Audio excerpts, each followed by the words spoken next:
Hi there, Subaru owners. Today in your 2016 Subaru Crosstrek, we're going to be taking a look at and showing you how to install EcoHitch's Class 3 2-inch trailer hitch receiver. And this is what our hitch looks like when it's installed. It's going to be hidden completely behind the bumper, so all of your accessories will have to feed through the opening here at the back. This cover is removable or replaceable. We've got it just kind of sitting inside the car, but you can pop that back in to completely hide it if you want. It's a Class 3 2-inch by 2-inch receiver, so it's going to be great for all of your accessories. If you want to use it for bike racks or a drawbar, you should be able to use it for both. The safety chain loops are going to be tucked up way here on the back. They are going to be a plate style. It's going to be real hard to kind of get to them and hook it to them, but you should be able to reach around the back side and kind of get to them. They're just difficult to see. The bigger chains probably aren't going to work at all with it, so you're going to have to use an S-hook style because this is so big it's going to hit our exhaust and things that's right next to it. You'll secure your accessories to your hitch using a 5/8" hitch pin and clip. You will have to reach around the back side to put it in. And I would recommend locking ones to keep any of your accessories secured to your vehicle. This has a 525-pound tongue weight, which is the force going down on it. That's going to be enough for a 4x platform rack and not quite enough for the biggest cargo carrier, but you should still be able to get plenty of gear outside of your vehicle. It also has a 3,500-pound gross towing capacity, which is how much that it can pull behind it. So if you've got some boats or a small utility trailer, you should be able to use that as well. I've got some measurements for you to help you when deciding on your accessories. From the center of our hitch pin hole to the edge of our bumper here, it's right at about 5 inches. That's important if determining your accessories are going to hit the bumper when you insert them, or if you can put them in the upright storage position without contacting the bumper. And that was 5 inches from the hole to here. And then from the ground to the top inside edge of our receiver tube, we're looking at about 18.5 inches. And that's important if determining if you need a drop, a rise, or a raise shank for your accessories. And now that we've covered some features, let's go ahead and show you how to get it installed. We'll begin our installation here at the back of the vehicle. Go ahead and open up your lift gate, and that'll reveal the fasteners for taking out your taillight assemblies. We're going to remove both the driver and passenger side. We're going to use a 10mm socket to remove the two fasteners here. After we've got both fasteners removed, the assembly will just go straight rearward. So just kind of grab it, give it a little bit of a pull there, and that'll pop off. And we can disconnect the electrical connector. Push in on it, and then pull to separate. We'll then set our assembly here in the trunk out of the way, and remove the other side the same way. We're now underneath the vehicle on the driver's side. You can see we've got a clip here, here, here, and there's another one a little bit further in right here. We're going to remove those 4, as well as the 4 that are on the other side. To remove these, you'll see there's a small notch on them, so you can get your screwdriver or trim tool in the little notch there. And after just a couple of years, these become really brittle, and dirt and debris that gets in there makes them difficult to remove. So just take your time with them, kind of work it back and forth, going from side to side. Once we get the center popped out some, we can get the whole fastener to pull out of there. We're just going to repeat that to get the rest of these out. We're now in the wheel well area. There's a fastener here we'll need to remove. This is a different style. To release these, you actually push in on the center, and that releases it. Now again, these also get really brittle and stuff after a short amount of time. So you want to push that in, and after you get it pushed in, we're going to try to get it to pop out of there. What I usually try to do, if I can, get my trim tool behind both the little panel there and the fastener, and see if I can't get it to just come out just a little bit. You can hear it kind of working its way out a little bit. And then once you get it popped out a little, you get a little bit of a gap there. You can then get your trim tool in behind it a little bit better. And sometimes the head pops off, and we'll just have to replace that one. They do get so brittle. If it does break like that, just grab your tool and you can usually just push these all the way in. There we go, that's out of the way enough. Once we get the fascia off of here, we'll be able to get that out of there and just replace that fastener. Now on our lower section here, you may or may not have a mud flap. If you don't, then you don't need to worry about this, but if you do, we will have to get the mud flap out of the way. We'll use an 8mm socket or a Phillips screwdriver to remove the fastener here.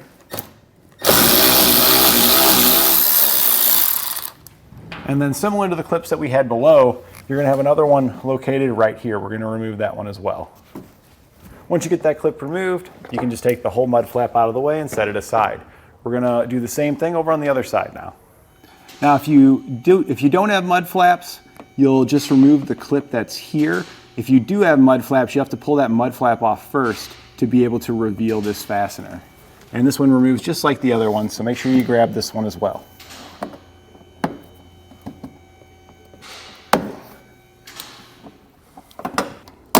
There you go. So now we can go ahead and start to remove the fascia. Just go ahead and peel outward on that. And then when you get up here, these also just kind of peel off. You might need your trim tool a little bit to help you get it off at each of the little tabs that you see there. Or you could use a small screwdriver, just kind of whatever you've got that is a small blade that can kind of fit under there. All right, once you've got it released to this point on this side, we're gonna head over to the other side now and get that side released to this point. Now that we've got both sides released, this should just pull rearward for it to disconnect. We have some kind of clips down in here towards the middle. If you peel out a little bit, you can kind of see them. And same thing, you can use your trim tool to kind of just get up and pop it to release it. Working our way down.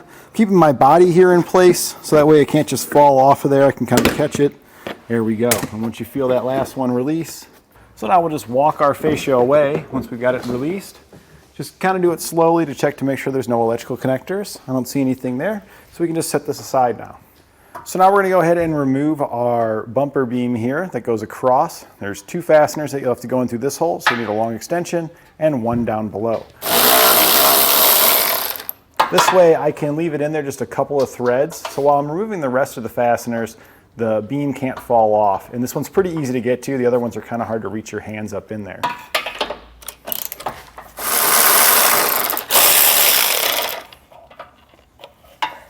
That one's a nut, and then your last one over here is going to be just a regular old bolt.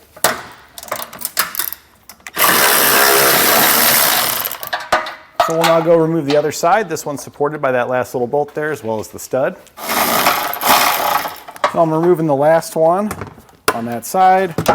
Then I can reach over and take that one that I had just loosely installed off. And we can set the bumper beam aside. So now we're going to remove the fascia attachments. This is one of the fasteners we removed for peeling our fascia off was here. We're going to take these off. We are going to reinstall them, but they're going to be in a bit of a different orientation. They have a similar fastener to the ones that we removed below. So just pop those out. Probably going to need your trim panel tool to slide that out of there. Then you'll lift up, kind of peel out, and then push down. Now, if you think you need to, you can lubricate the exhaust hangers here and lower it down, but you should be able to feed your hitch in without having to lower the exhaust. So we're just going to skip that step, and then we're going to remove these rubber plugs here at the bottom. The one at the furthest rear we're going to remove. So you can use a screwdriver or something to just pop that out of there. Skip the next one, and then remove the one towards the front there. We're going to do the same thing on the other side. So these are the ones that our hardware is going to feed in. We'll also remove this one just so it doesn't get smashed, but you will not use that for your hardware attachment. So now we're going to go ahead and feed our hardware in. Take your fish wire that you get. You only get one, so you do need to be careful with this fish wire not to damage it. We're going to feed it back towards us here till it comes out the back. Once we've got it out the back, we're going to put our spacer on it, followed by one of these star washers, and then thread your bolt on there.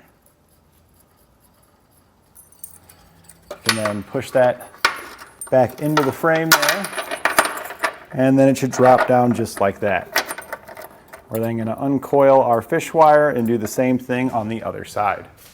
Now you can also do your front attachments or the rearmost attachments if you want to, but I find it probably going to be easier if we just slide this up in there, line it up with the bolt. I'm actually doing it a little bit crooked so I can kind of rest it on the exhaust here, and then we can feed on our hardware. The order you're going to feed it on is going to be washer, lock washer, and then nut. And we're trying to be careful not to push the bolt back up into the frame. We're going to kind of twist the hitch a little bit here to hold some pressure on it so the bolt doesn't push up, and get a fastener started on it there. We don't want to go too tight with the fastener because we're going to want the play available to us to be able to come over to the other side and do the same thing. And this way you can kind of use your shoulder, the rest of your body here to help support it.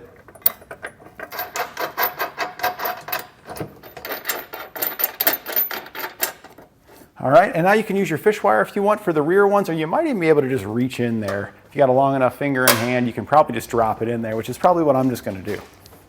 So we went ahead and fed that in, and you're actually going to use 2 flat washers, not just one. So we're going to go back and we'll end up putting that extra washer in on the other one there.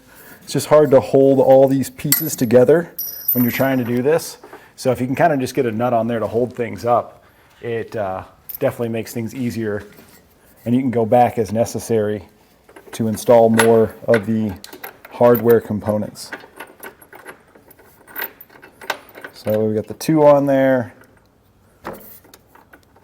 then our lock washer, then our nut. I'm going to get the other side going, and then that way when I go back to add that other washer, the hitch should not want to drop down hardly at all because of having so many fasteners in it.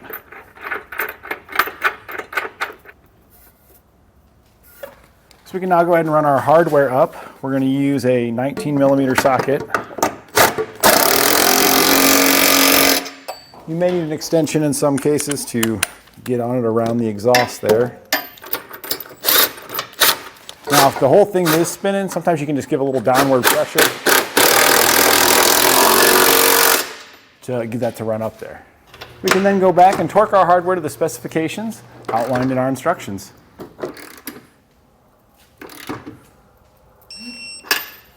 So now we'll take our attachment points that we removed. They were facing this way. You're just going to reinstall it backwards. That way it kind of wraps around our hitch. We'll do the same on the other side. So now we're just going to reinstall the rest of our components in reverse order of how we remove them.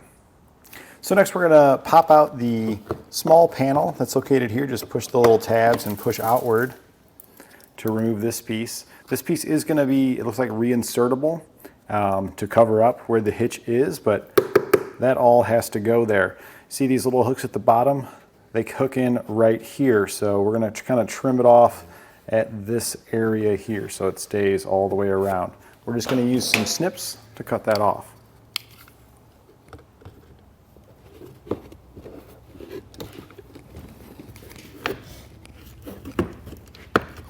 And we can always come back in with a file and clean it up. And that completes our installation of the EcoHitch Class 3 2-inch trailer hitch receiver on our 2016 Subaru Crosstrek.